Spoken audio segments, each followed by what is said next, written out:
तो फ्रेंड्स, राधे राधे, जय श्री कृष्णा, श्रीमन नारायण। आप सबका स्वागत है आज के इस व्लॉग में। आज के व्लॉग में हम अचला एकादशी या अपरा एकादशी की कथा का क्या महत्व है और इस व्रत को करने से हमें क्या फल प्राप्त होता है, इस बारे में जानेंगे। तो चलिए सुनते हैं अचला या अपरा एकादशी व्रत का महत्व। यह एकादशी ज्येष्ठ मास की कृष्ण पक्ष की एकादशी को आती है। इसी दिन ही अचला एकादशी या अपरा एकादशी मानी जाती है, या इसी को ही अचला एकादशी या अपरा एकादशी कहते हैं।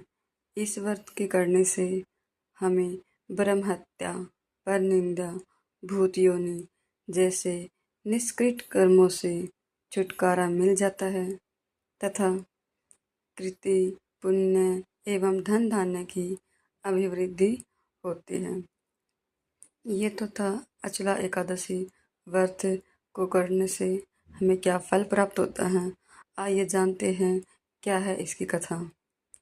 प्राचीन काल में महिध्वज नामक धर्मात्मा राजा राज्य करता था। विधि की विडंबना तो देखिए कि उसी का छोटा भाई वज्रध्वज बड़ा ही क्रूर, अधर्मी तथा अन्यायी था। वह अपने बड़े भाई को अपना बैरी समझता था और दोनों में बिल्कुल नहीं बनती थी। वह अपने क्रूर स्वभाव के कारण ही एक दिन अपने अवसर पाकर अपने ही बड़े भाई महिध्वज की हत्या कर दी और उसके मृत शरीर को जंगल में ले जाकर पीपल के वृक्ष के नीचे गाड़ दिया।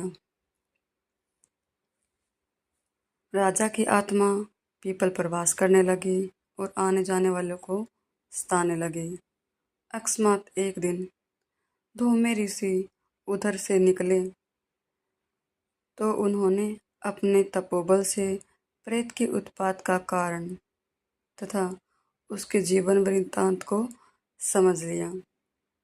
ऋषि महोदय ने प्रसन्न होकर प्रेत को पीपल के वृक्ष से उतारकर परलोक भेजने के लिए उसे अचला एकादशी व्रत करने को कहा।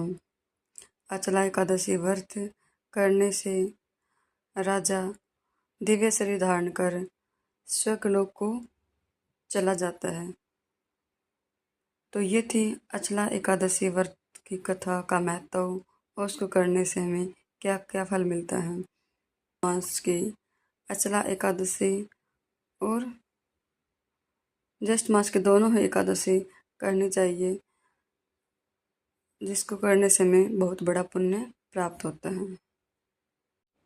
तो ये था एकादशी व्रत की कहानी का महत्व और उसको करने से हमें क्या क्या फल प्राप्त होता है और हमारे कौन कौन से पापों से हमें छुटकारा मिलता है।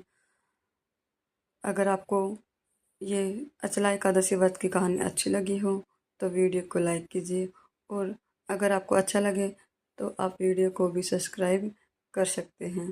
धन्यवाद।